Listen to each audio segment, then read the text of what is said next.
एक मासूम जिसकी उम्र सिर्फ 9 साल घर से निकला लेकिन कभी वापस नहीं लौटा। परिवार उसे ढूंढता रहा, गांव में सन्नाटा पसरा रहा और हर किसी के मन में एक ही सवाल, आखिर अभिषेक कहाँ गया। फिर 6 दिन बाद सरयू नदी से मिला एक शव जिसने पूरे इलाके को हिला कर रख दिया। लेकिन असली सच्चाई उससे भी ज्यादा खौफनाक थी, क्योंकि कातिल कोई और नहीं बल्कि अपने ही निकले। तो ये मामला है बलिया जिले के सहतवार थाना क्षेत्र के सिंधी गाँव का। 25 जनवरी को 9 वर्षीय अभिषेक अचानक लापता हो गया था। परिवार ने हर जगह तलाश की, पुलिस में शिकायत दर्ज कराई, लेकिन बच्चे का कोई सुराग नहीं मिला।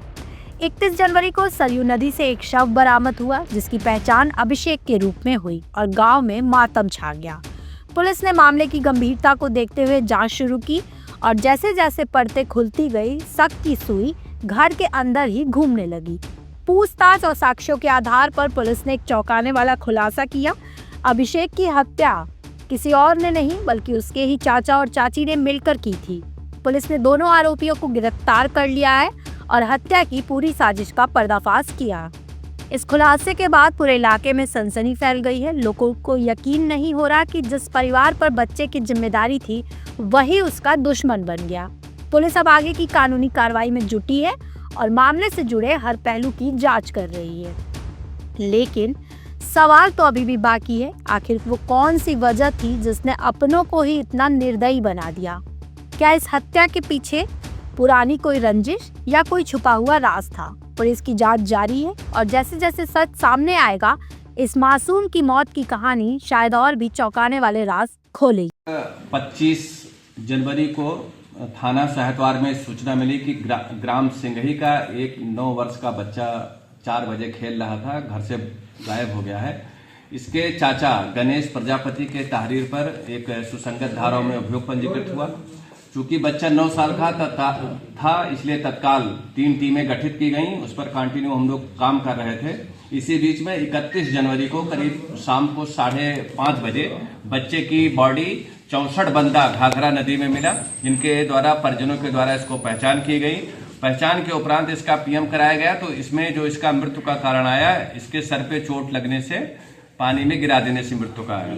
इसी क्रम में हम लोग कार्रवाई करते हुए घटना में इसके सगे चाचा गणेश प्रजापति और इसकी चाची अमृता देवी प्रकाश में आई।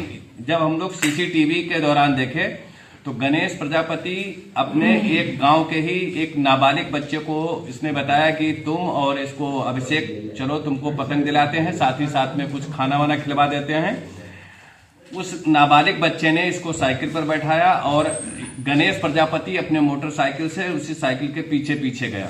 वहां बंधे के पास में इसके सर पे ईंट का प्रहार कर दिया और साथ ही साथ बॉडी को अंदर डाल दिया। जब उस नाबालिग बच्चे ने पूछा कि अभिषेक प्रजापति भी साथ में आया था, कहाँ गया, तो इसने बताया कि उसको नाव पर बैठा दिया गया है, खेलने गया है। वो तक उसी क्रम में जब कार्रवाई के दौरान और साथ ही साथ जब हमारे पास सीसीटीवी फुटेज आया, सीसीटीवी फुटेज में ले जाते आ रहा है, जब वापस गया तो वो खाली हुआ था, मतलब उसमें साइकिल पर कोई बैठा नहीं था।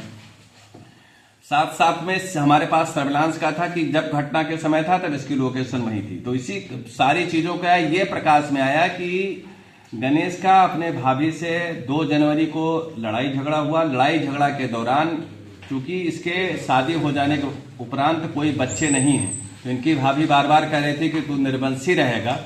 और चूंकि ये 3 भाइयों में अकेला था तो उसको उसी बात के ताने पे बार बार उसी ताने पर इसको और इसकी पत्नी को लगा। उसी क्रम में इस बच्चे की हत्या कर दी गई। दोषी कौन कौन है इसमें? इसमें दोषी इसका सगा चाचा गणेश प्रजापति और उसकी पत्नी अमृता देवी। जी।